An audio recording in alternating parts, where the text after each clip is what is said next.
Gold, trusted gold buyers. మీరు తాకట్టు పెట్టిన బంగారాన్ని విడిపించి ఈ రోజు ఉన్న మార్కెట్ ధరకు కొనబడను. కృష్ణచంద్ర గారు నమస్తే సార్. నమస్తే అండి. సార్ ఏం జరిగింది అంటే ఇప్పుడు మీరు ఫైట్ చేస్తున్నారు, ప్రత్యూష మరణం ఆత్మహత్య కాదు అని ఫైట్ చేస్తున్నారు. ఇప్పుడు దానికి సంబంధించి సుప్రీంకోర్టు క్లియర్ కట్ ఆదేశాలు ఇచ్చింది సార్. సార్ ఈ కేసుకి సంబంధించి డీటెయిల్స్ కొంత మీరు చెప్పగలుగుతారా సార్? మీ ఫైట్ ఏంటి, ఏం జరిగింది అనేది కూడా. అంటే యాక్చువల్లీ అయితే ఇది 2002లో జరిగింది మేడం. సార్ 2002లో జరిగినప్పుడు అలిగేషన్స్ వచ్చినాయి మాత్రం కొంతమంది మీద, దొరికింది మాత్రం ఒకే వ్యక్తి యాక్చువల్గా. ఓకే. సో అంటే ఎవిడెన్స్ లేకపోవడం వల్ల వాళ్ళందరూ ఏం చేయలేకపోయింది, కోర్టు ఏం చేయలేకపోయారు ఎవిడెన్స్ లేకపోవడం వల్ల ప్రాపర్ గా. సో యాక్చువల్ అయితే రేప్ అండ్ మర్డర్ అయితే మేము చెప్తుండే వాస్తవం. అది యాక్చువల్గా ఫస్ట్ ఎవరైతే డైరెక్ట్ గా బాడీ చూసి పోస్ట్ మార్టం చేశారో ఆ రిపోర్ట్ ని కౌంట్ చేయకుండా, బాడీ చూడకుండా just paper cuttings, just FIR అవి కలెక్ట్ చేసుకొని ఇచ్చిన రిపోర్ట్ ని కౌంట్ చేశారు. సిబిఐ కోర్టు కావచ్చు, సెషన్ కోర్టు, హైకోర్టు ఎవరైనా. సో ప్రైమరీ స్టేజ్ లోనే ఈ కేసును మాక్సిమం తొక్కేశారు, ఎవిడెన్స్ లేకుండా. ఓకే. మెయిన్ బేసిక్ గా ఏ మర్డర్ కేసు కానీ దేనికైనా పోస్ట్ మార్టం చెప్పితే మోస్ట్ ఇంపార్టెంట్ అది యాక్చువల్లీ. అవును. సో దాన్ని లేకుండా చేయడం వల్ల అక్కడ నుంచి నీరుగార్చడం మొదలుగా చేశారు. అక్కడికి మనం చాలా స్ట్రాంగ్ ఫైట్ ఇచ్చాము. అంటే మదర్ చాలా కొట్లాడని చాలా ఫైట్ ఇచ్చారు అక్కడ.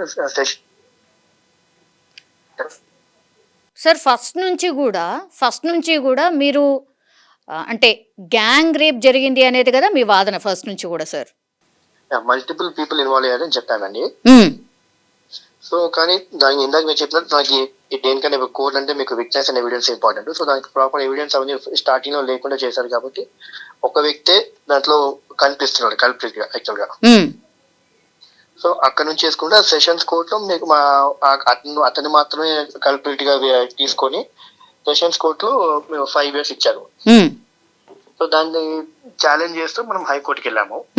హైకోర్టులో ఇంకా తగ్గించేసి దాన్ని 2.5 years చేశారు. సో ఇక్కడ ఏకంగా ప్రాణమే పోయింది, తగ్గించేశారని చెప్పి దాన్ని మనం సుప్రీంకోర్టులో అప్పీల్ చేశాం. అప్పీల్ చేస్తే 2012లో అప్పీల్ చేశారు మదర్. 2012లో అప్పీల్ చేశారు. అది ఇప్పుడు హైకోర్టు ఆర్డర్ నే విత్హెల్డ్ చేస్తాం, అంటే దాన్ని కంటిన్యూ చేయండి అని చెప్పి ఇచ్చారు. ఓకే. అది స్టేటస్. ఎస్. ఇప్పుడు సిద్ధార్థ్ రెడ్డి ఎవరైతే అంటే ఉన్నాడో ఆయన పూర్తిగా శిక్షనే రద్దు చేసుకోవాలి అని చెప్పి సుప్రీంకోర్టును ఆశ్రయించాడు కదా సార్? అవును అవును మేడం. మొత్తం అంటే నేను ఇన్వాల్వ్ అయ్యి లేను, నాకు శిక్ష పడద్దు అనేటువంటిది, అంతేనా? ఎగ్జాక్ట్లీ. మేమేమో శిక్ష పెంచండి, ఇక ప్రాణం పోయింది అన్నాము. ఆయనేమో నాకు సంబంధం లేదు, నాకు శిక్ష కూడా వేయొద్దు అని చెప్పి తను వెళ్ళాడు. ఓకే. ఇప్పుడు సిద్ధార్థ రెడ్డి పిటిషన్ను కొట్టేసింది కదా కోర్టు? సిద్ధార్థ రెడ్డి వేసిన పిటిషన్ కొట్టేసింది, హైకోర్టు ఆర్డర్ ని కంటిన్యూ చేసింది. ఓకే. ఇప్పుడు ఏంటి సార్ ఇప్పుడున్నటువంటి స్టేటస్ ఏంటి ఈ కేసులో? అదే మేడం, తన ఇక్కడ లేడు కాబట్టి, తను అవుట్ ఆఫ్ కంట్రీలో ఉన్నాడు కాబట్టి తనకి కొంచెం టైం ఇచ్చింది సుప్రీంకోర్టు.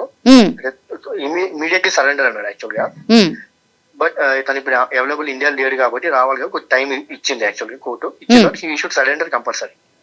ఓకే. ఒకవేళ 4 వారాలు గడువిచ్చింది సార్, అంతేనా?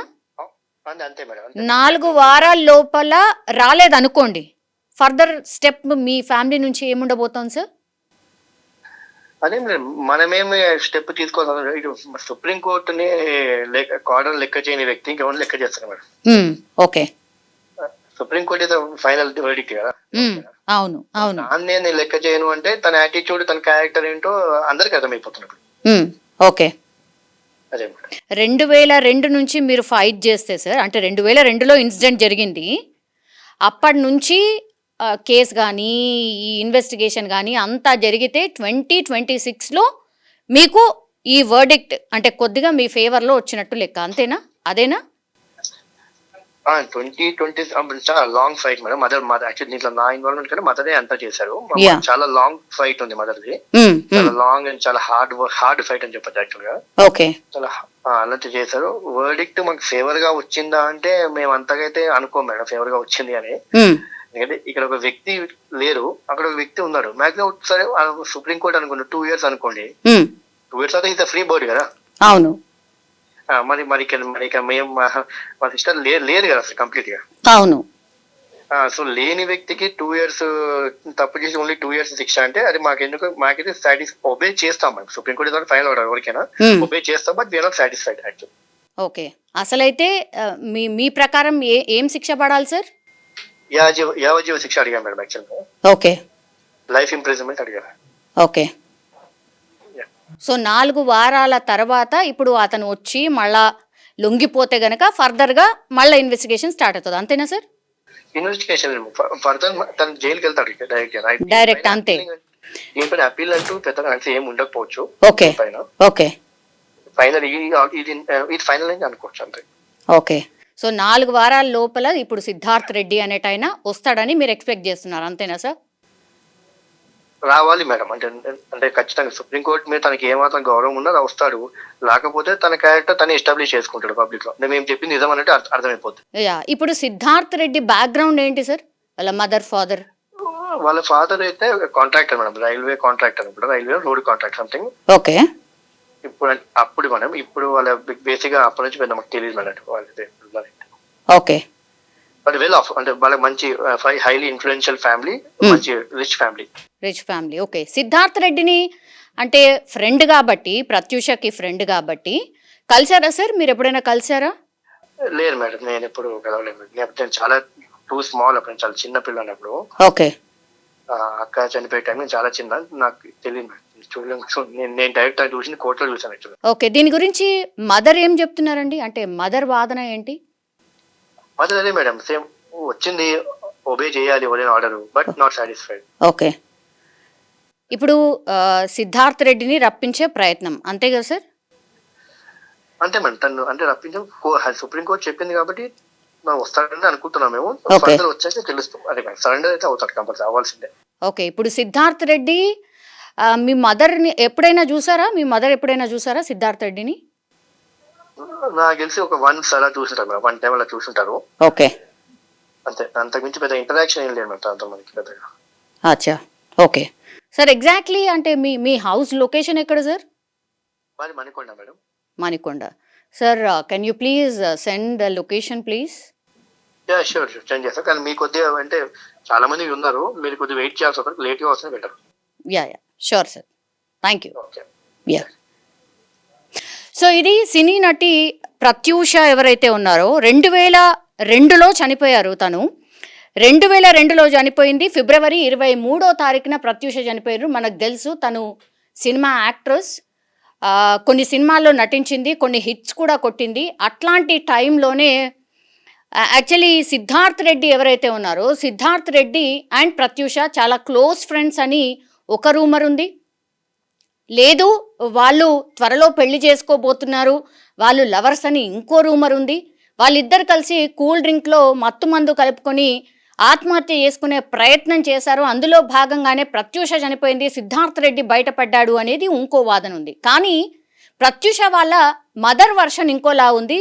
లేదు, నా బిడ్డ మీద గ్యాంగ్ రేప్ జరిగింది, సో పూర్తిగా ఈ కేసుని మిస్లీడ్ చేసే ప్రయత్నం చేశారు. ఎందుకంటే సిద్ధార్థ్ రెడ్డికి పూర్తిగా అంటే వాళ్ళు వెల్ సెటిల్డ్ అండ్ బాగా డబ్బులు ఉన్నటువంటి వ్యక్తులు కాబట్టి వాళ్ళు ఇన్ఫ్లుయెన్స్ చేయగలిగినరు. నా బిడ్డ మరణాన్ని ఆత్మహత్యగా చిత్రీకరించే ప్రయత్నం చేశారు అనేటువంటిది. కానీ ఇందులో వీళ్ళు వాదన చేయడం, అట్లాగే కొన్ని ఎవిడెన్స్లను కూడా వాళ్ళు ఇవ్వడంతో ఇప్పుడు సిద్ధార్థ్ రెడ్డి అనే పర్సన్ ఎవరైతే ఉన్నాడో, సిద్ధార్థ్ రెడ్డే నిందితుడు అని తేల్చింది. కానీ సిద్ధార్థ్ రెడ్డితో పాటు అక్కడ ఇంకో 4-5 పర్సన్స్ ఉన్నారు అనేది ప్రత్యూష వాళ్ళ మదర్ ఆర్ వాళ్ళ ఫ్యామిలీ వాదన. కానీ సుప్రీంకోర్టు మాత్రం ఎవిడెన్స్నే చూస్తుంది కాబట్టి ఎవిడెన్స్ ప్రకారం సిద్ధార్థ్ రెడ్డి ఇన్వాల్వ్ అయి ఉన్నాడు అనేటువంటిది అక్కడ ఎవిడెన్స్ అయితే ప్రొడ్యూస్ అయింది. కాబట్టి సిద్ధార్థ్ రెడ్డి 4 వారాల లోపల ఆయన ఖచ్చితంగా సుప్రీంకోర్టుకి హాజరు కావాల్సిందే అనేటువంటిది ఆదేశాలు అయితే జారీ చేసినటువంటి సిచ్యువేషన్. ఇప్పుడు సిద్ధార్థ్ రెడ్డి ఇక్కడ లేడు, ఆయన యుఎస్లో ఉన్నాడు. కాబట్టి 4 వారాల లోపు సుప్రీంకోర్టు ఆదేశించినట్టుగా ఆయన వస్తాడా రాడా అనేది అతిపెద్ద చర్చ.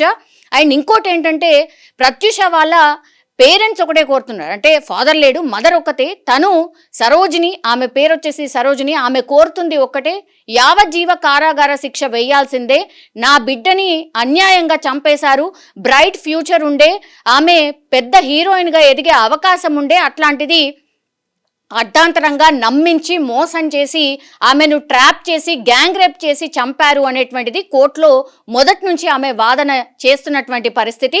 కానీ అక్కడ ఓన్లీ సిద్ధార్థ్ రెడ్డి మాత్రమే దొరికాడు, మిగతా అందరూ కూడా ఆల్మోస్ట్ తప్పించుకున్నటువంటి సిచ్యువేషన్ అయితే కనిపిస్తోంది.